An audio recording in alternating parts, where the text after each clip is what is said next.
За сайн байцгаана уу та бүхний амар амгалан айлтгая. Бүсчилсэн гөгжил хамтын шийдэл хилцүүлэг нэвтрүүлэг маань үргэлжилж байгаа. За энэ удаагийн хилцүүлэгт Говьлтай аймгийн Алтай сумын төлөөлөл оролцож байна. Ингээд энэ өргөн дэлгэр хилцүүлэг нэвтрүүлэгт хүрэлцэн ирсэн хүмүүсээ бас танилцуулъя. За Алтай сумын иргэдийн төлөвтэй хурлын дарга Баасан жуйн ариун сайхан дарга ирсэн байна. За мөн Алтай сумын засаг дарга Гаах хүүгийн гансх дарга ирсэн байна.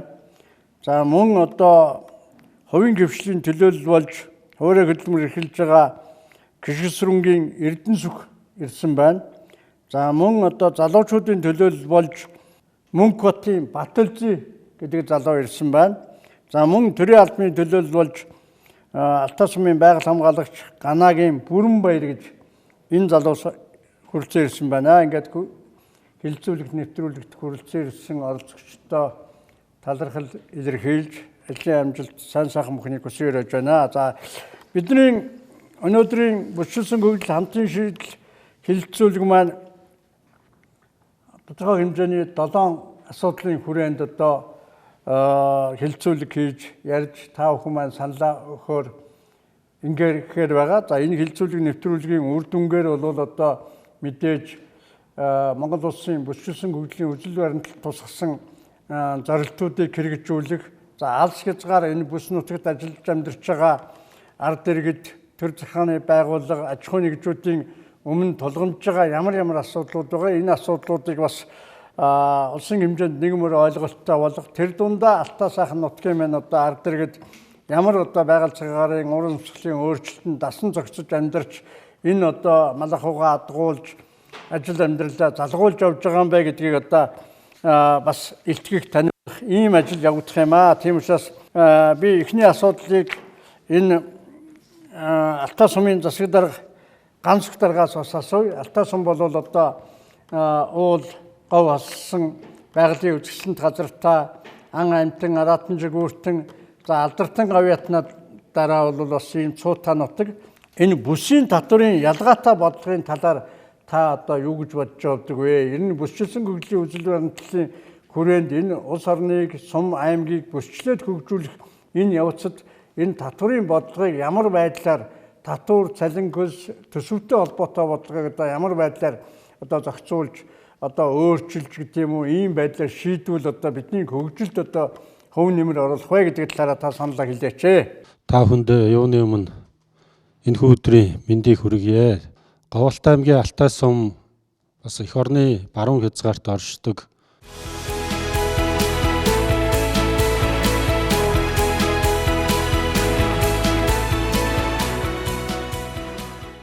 Улаанбаатар хотоос 1365 км, за аймгийн төвөөсөө 360 км одоо аслагдсан. За Ажвагдын нуруу Цэнхэр номонгийн говьо одоо түшиглэн нийтдээ нэг 2 сая 25 мянга 612 га нутаг дэвсгэрийг хамран ингээ байршдаг сум. За байгаль цаг уур и хувьд бол бас эрс уур амьсгалтай ийм сум. Зундаа одоо хөрсөн дээрээ 40-оос 50 хэм хүртэл халдаг.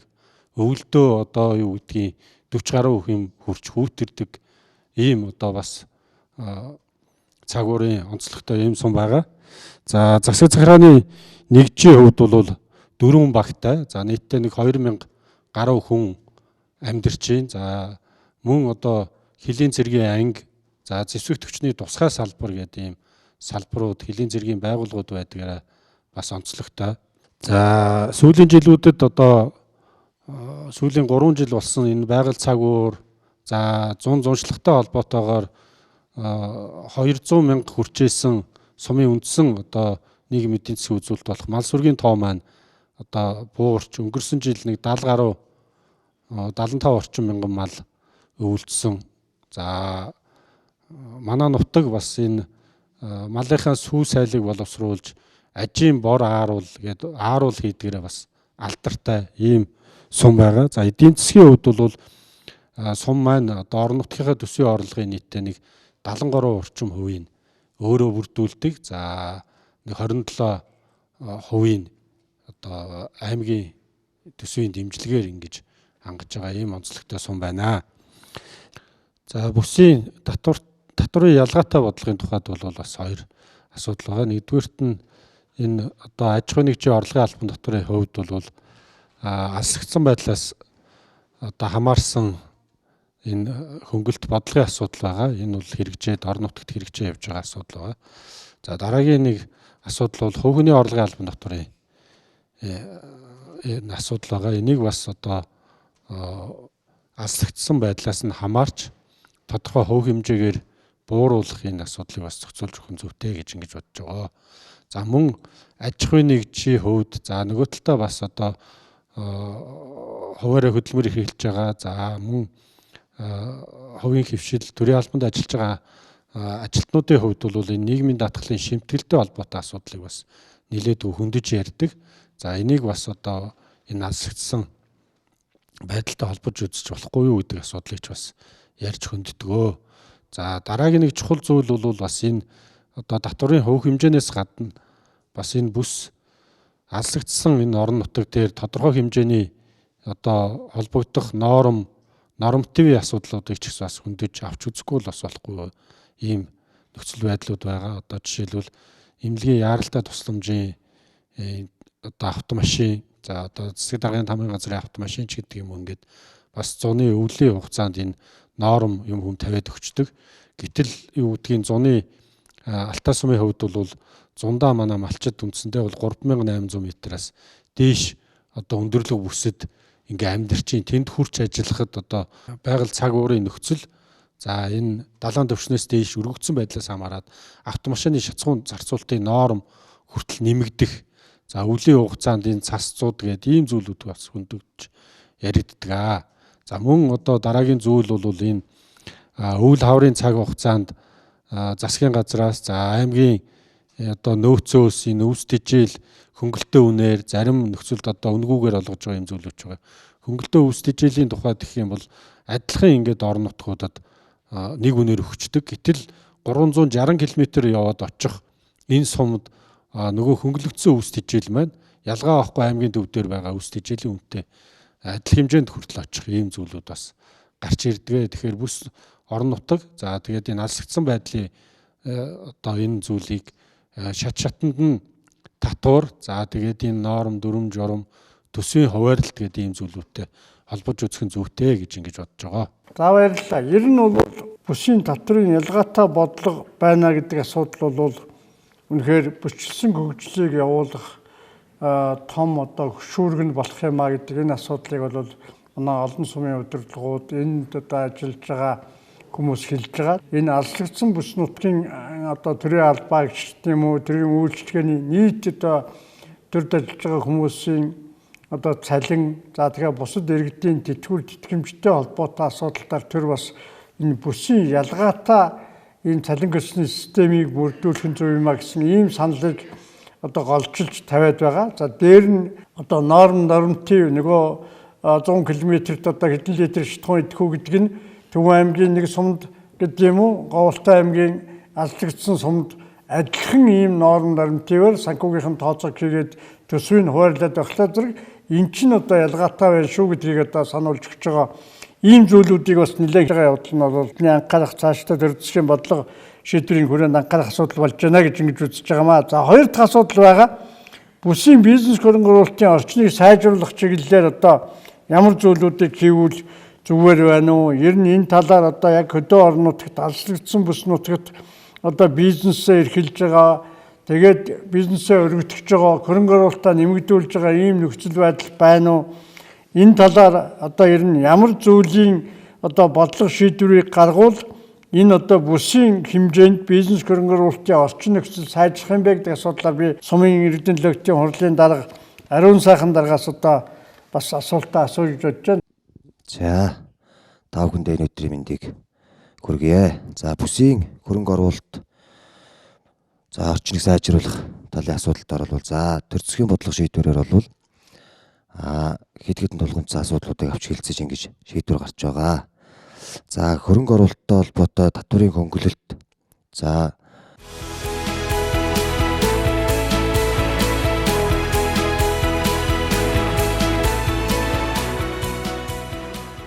хэдийгээр одоо орон нутагт яг хөрсөн дээр бол хэрэгжилтэд бол хэдийгээр сайнгүй байна.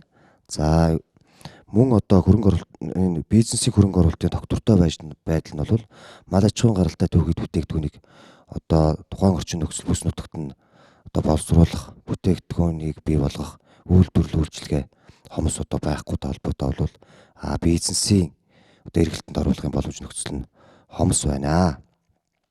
За мөн бас төрөөс хэрэгжүүлж байгаа одоо бизнес хөрөнгө оруулалттай холбоотой гарч байгаа тогтоол шийдвэр за түүний хэрэгжилт бол бас яг одоо алслагдсан бүс нутагт хэрэгжээд за бизнес эрхлэгчдэд өрөөгөөж өгөөд явах зүйл дээр бол одоо алдаа тогтолтой юм зүйлүүд гарч байгаа. За бизнес хөрөнгө оруулалтын орчин нөхцөлийг сайжруулах асуудал дээр бас одоо манай оролцогчдын зүгээс саналаа хэлэх байх гэж бодож байна. За та бүхэнд энэ өдрийн мэнд хүргэе. Тэгэхээр миний бодлоор бол ер нь малчин хүнийг бизнес эрхлэгчтэйгээ уян холбоотой байлгахын тулд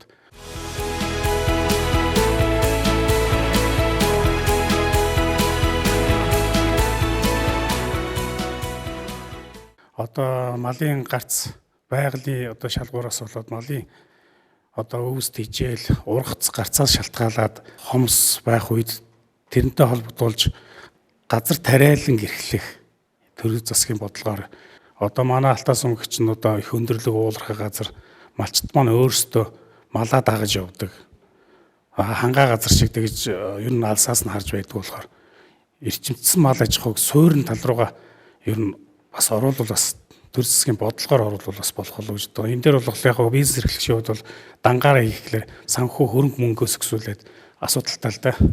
За баярлалаа. Ер нь бол энэ одоо хөрөнгө оруулалтын орчин нөхцөлийг сайжруулахад бол бас энэ малчтын гэдэг юм уу бизнес эрхлэгчдийн өмнө тулгамж байгаа асуудлуудыг анхаарч үздэг.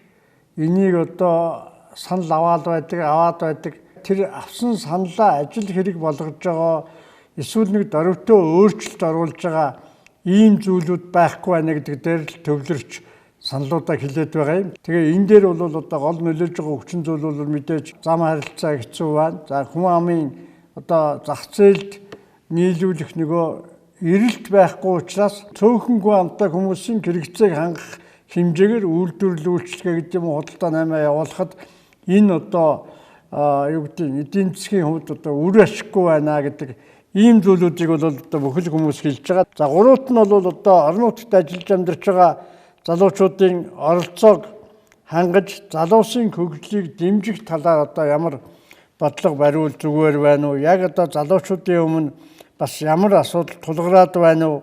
Өдөө орон нутагт энэ залуучууд одоо тогтвор суурьшилтай ажиллахгүй байгаагийн гол утга учир нь юунд байна гэдэг талаар залуусын төлөөлөл болсон одоо Батөлзий Бүрэнбаяр нараас товчхон санал сонсъё. За ингээд эхлээд Батөлзийг урьж байна. За сайн байцгаана уу. За манай сумын тухайд 2000-аад хүн амтай түүнээс 30% л залуучууд эзэлж байна.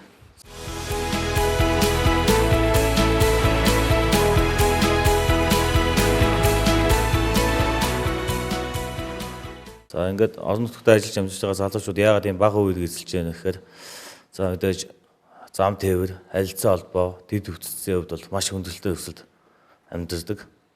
Тийм болохоор залуучууд цаг үе хөгжлөд агаад зах зээл дээр төв сүрэн газар ажиллаж амьдарх хүсэл сонирхолтой байгаа. Энэ зам тээврийн дэд бүтцийн юмдаа анхаарал ажиллаад бас залуучууд орон нутагт ажиллаж амьдрах боломжтой болох байхаа. За баярлалаа. За Бүрэнбаяр. За сайн бацхан та бүгдийн өдрийн мэндийг хүргэе. За ер нь төрийн албанд ажиллаж байгаа залуучууд дээр доктор сургалтад ажилладаг уу?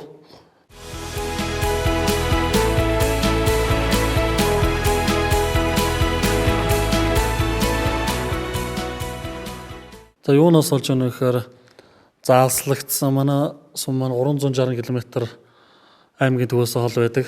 Төрийн албаагчдад одоо орон сууцны дэмжлэг маш хэрэгтэй байна. Орон нутагта хүн амынхаа тоог нэмэгдүүлэх, тодорхой хэмжээний нягтршил бий болгох, төвийн төвлөрлийг сааруулах чиглэлээр одоо төр засгаас гаргаж байгаа энэ бодлого шийдвэрүүдийг бас анхаарч энэ залуучуудын санал болгыг тусгах асуудал бол манай төрийн бодлогын бас анхаарах асуудал юм аа гэдгийг манай оролцогчид бас хэлж байгаа гэж та бүхэн ойлгож байгаа байхаа. Дараагийн сэдэв бол бүс орон нутгийн онцлог тулгуурсан соёл, аялал жуулчлалыг хөгжүүлэхэд төр үеийн гишүүний түншлэлийн талаар уялдуулах ямар бодлого байвал зүгээр гэдгийг сумын иргэдийн төвчийн хурлын дарга Ариун сайхан сумын засаг дарга ганц их дарга нараас бас товчхон мэдээлэл сонсъё гэж бодож байна. За Монгол улсын засгийн газрын үйл ажиллагааны хөтөлбөр Говьолтай аймгийн засаг даргын үйл ажиллагааны хөтөлбөрч тусгагдсан байгаа. Говьолтай аймгийг сэргээгдэх эрчим хүчний төв, аялал жуулчлалын дид үс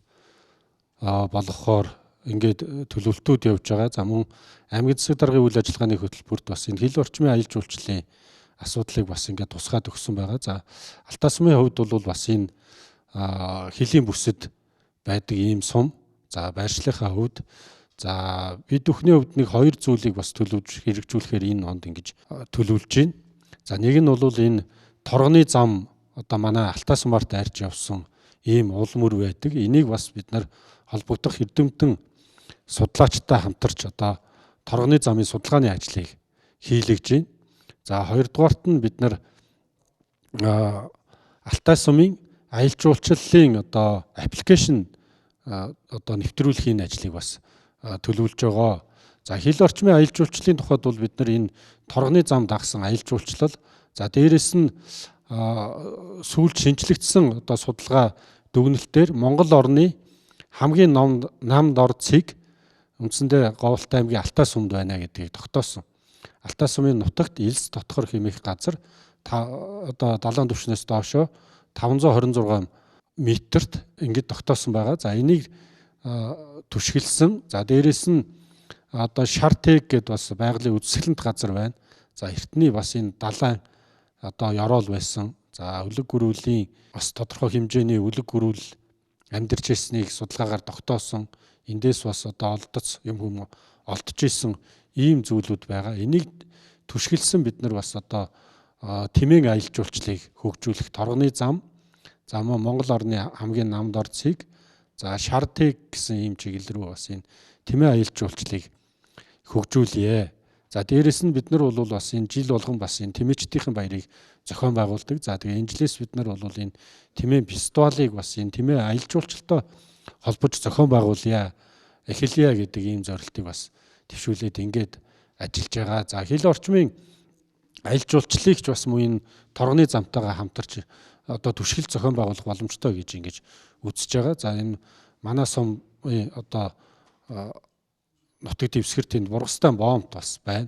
Энэ Бургастан боомтыг хөгжүүлэх, Бургастан боомтыг түшгэлж бас энэ хил орчмын аялал жуулчлал нэг ялангуяа энэ бүгд найрамдах хятад ард улсын жуулчдыг энэ торгоны зам маршрутаар хүлээж авах ч гэдэг юм уу, ийм чиглэл рүү бас хандах юм боломж олцоо байгаа гэж ингэж үзэж байгаа. За баярлалаа. Ер нь бол аялал жуулчлалыг хөгжүүлнэ гэдэг бол зөвхөн гадаадын жуулчдыг хүлээж авах асуудал бас биш.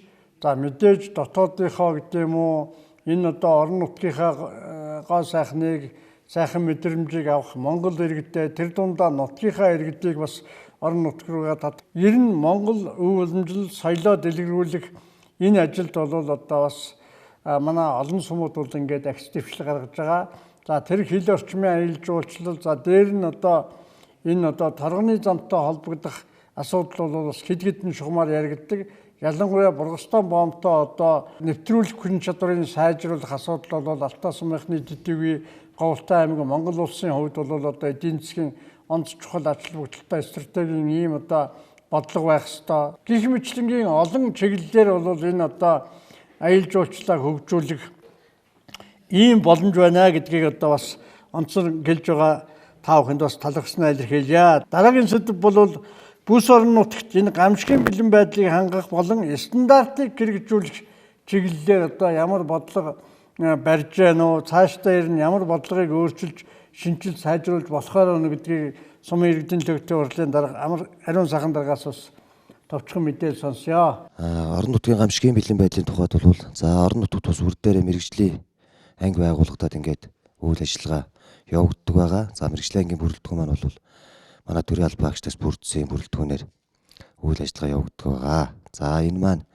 мэдээж байгаль цагуур, ган зуд, давагдшгүй хүчин зүйлтэй холбоотой эрсдлийг үүрч ингэж ажиллаж байгаа. Одоо төвийн бүс, ангаан бүсийг бол харьцангуй одоо галт төмрийн аюул бол харьцангуй бага байдаг. За вирус, цас, салхи шуурганы аюулууд бол тухайн жилийн онцлогоо шалтгаалаад ингээд давтамжтайгаар явагд. За энэ бүгдтэй нүүр тулах тэмцэх одоо энэ үеүүдэд болвол мэдээж одоо нөгөө төрийн албыг ашиж байгаа. За давхар бас хариуцлага хүлээгээд мэрэгжлийн ангийн үйл ажиллагааг үүргийг хүлээгээд ингээд оролцож байгаа албаа агчид маань бол нэлээд хүндрэлтэй байдаг. За үүнийг шийдэх гол арга замуудыг бол тухайн бүс нутаг орчинд нь одоо тухайн үүрэг чиглэлээр одоо мэдлэг боловсрол эзэмшсэн. За дээрээ мэдээж мэрэгжлийн байгууллагаараа удирдуулсан ийм тусгай чигүүргийн албаа агчдыг одоо ажилуулж тусгай мэрэгжлийн ангиудыг байгуулж ажиллах нь бол одоо зүйтэй гэж одоо миний тухайд боддгоо.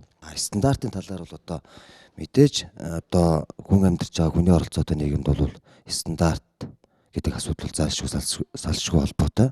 За одоо юу гэдэг барилга байгууламж, зам аргуй, одоо дэд үтс сайжруулах сэглэр хийж байгаа бүтээн байгуулалтын ажлууд бол тэр бүгдийг дагаад одоо стандарт гэдэг зүйл бол давхар явж явах хэвээр. Сумрантгийн хөрсөндөр ингээ ярихад дэлгүүрүүд одоо худалдан борлуулагч өргөн хэрэглээний бар авдаг чинэр стандарт нэг эрүүл ахуй одоо тэр шаардлага хангаж яд юм уу? За мөн одоо түүнд үйл ажиллагаа явуулж байгаа хэл хэмжүүрийн юмнууд дээр стандарт хэмжил зүүн одоо шаардлага шалгуур хангаж яд юм уу?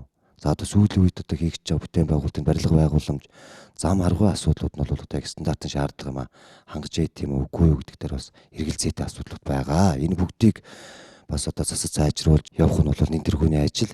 За баярлалаа. Маш чухал зүйлийг бас хөндөж ярьж байна. За ялангуяа одоо энэ гамшигын нөхцөл байдал одоо нөгөө бид нар өмнө ч бас ярьж байсан хилж ирдгүү хийсч ирдгээ гэдэг. Тодорхой мэрэгжлийн анги байхгүй бол энэ гамшигаас ч сэргийлж чадахгүй байна. Төрийн албаагч чинь нүцгэн гараараа явган тэгээд одоо яаж энэ гамшигтаа чинь тэмцэх юм бэ гэдэг энэ асуудлыг бол бас хөндөд тавьж гэнэ гэж ойлгож байна. Одоо зам даваа онгойлгоч гэдэг юм уу, эсвэл цас шуурхтаа тэмцэх гэдэг юм уу, өөр одоо юу гэдэг гал усны аюултаа тэмцэх гэдэг юм уу, ийм одоо мэрэгжлийн тоног төхөөрөмж машин техник бол мэдээж дутагдaltaй байхгүй. За нөгөө нэг зүйл бол одоо бидний идэж ууж байгаа одоо хүнс, будаа, гурил, мах, за тэгэл одоо хэрэгжилж байгаа шатхуун тосноос өсвөлээд бүх зүйлжин хэмжүүртэй стандарттай багс. Хүнсний аюулгүй байдал, хүний эрүүл мэнд ярьж байгаа энэ нөхцөлд бол мэдээж энэ стандартыг хангуулах чиглэлээр төр захиргааны байгууллагууд ялангуяа орон нутагт ажиллаж байгаа энэ одоо хэмжил зүй стандартын газрууд бол жин тугаагийн тодорхой хугацаанд одоо хэмжиж одоо баталгаажуулж явах. За тэгээд цаашлаад энэ одоо эрүүл ахуй, аюулгүй, хүнсний эрүүл ахуй, аюулгүй байдал дээр одоо анхаарах ёстой хүмүүс. За тэгээд сая барилга байгууламжийн стандарт байна. Ямар материалаар барилга бариад байгаа юм гэд олон асуудлуудыг бол бид нар бас системтэйгээр харж үзэх зайлшгүй шаардлага байна гэдгийг одоо хэлж байгаад бас талархаж байна. За дараагийн сэдэв бол бүрчилсэн гөгжлийн бодлогыг хэрэгжүүлэхэд орон нутагт хувийн хвшлийг дэмжих ийм шийдлэр одоо ямар зүйлүүд хийгдэж байна уу? Цаашдаа бас та бүхний бодол ямар байна гэдэг талаар би одоо энэ хувийн хвшил, хуваарь хөдөлмөр эрхэлж байгаа Эрдэнэ сүхийг бас нэг товчхон мэдээлэл өгөөч гэж хүсэж байна. Ер нь бол хувийн хвшил олон төрлийн хүнд шатууд байна. Одоо наад зах нэхэд нийгмийн даатгалын шимтгэл. Энэ бүгдийг дурсахаас өмнө бол манай сумчин өөрөө Говьалтай аймгаас хамгийн хол сум Монгол улсын хэмжээнд бараг орох яригдах байх. Тэгэхээр энийгээ дагаад нөгөө дид үтсийн зам байхгүй. Одоо нэг 300 гаруй километр шорон замаар явна. За тэгээд хотоосоо болохоор 1300 бараг 400 хавцаа байгаа. Тэгэхээр энийгээ дагаад юу ярих нь гэхээр нөгөө нийгмийн даатгалын төлөлт өндөр. Тэгээд хоёр дахьд эрүүл мэндийн систем байна. Одоо үйл ажиллагаа явуулахад тэгээд түлшний асуудал байна. Хамгийн үнэтэй түлш бензинийг хэрэглэнэ. Тэрнийхээ хэмжээгээр дандаа өндөр өртөгтэй үйл ажиллагаа явуулна. Эргээд нөгөө ард иргэдтэй нөгөөх нь хүн дээр тусаад байгаа байхгүй. Тэгээ манай Алтай сумын чинь болцоо яг хаа төрийн албаагч анги цэргийн ангитай болохоор бас бус сумуудад бол даваа талтай.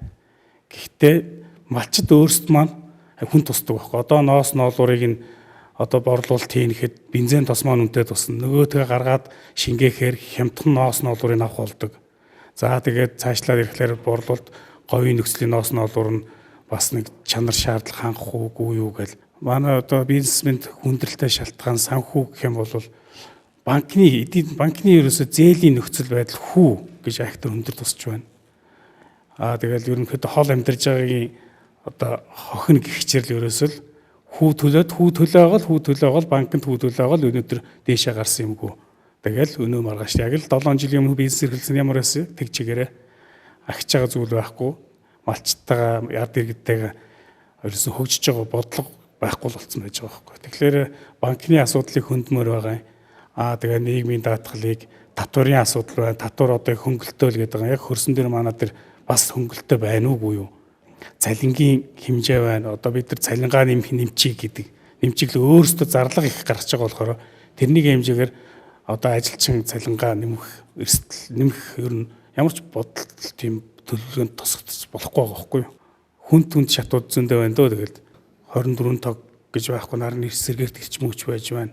Энэ дээр хавчигдаад бид нар одоо малчтаас мах түүхийд хадгалах, хавар борлуулах гал ингэхлээр тог цахилгаан байхгүй байж байна. Ерөнхийдөө худалдаа авалт санхүү гэдэг юм чи ерөөсөө тулгамдаад байна л да. За баярлалаа. Маш чухал асуудлууд байгаа. Ер нь бол хувийн гэрчлэлийг ингээд дэмжих талаар бол төрийн бодлогууд орон нутагт бас тэр болгон хэрэгжихгүй байна.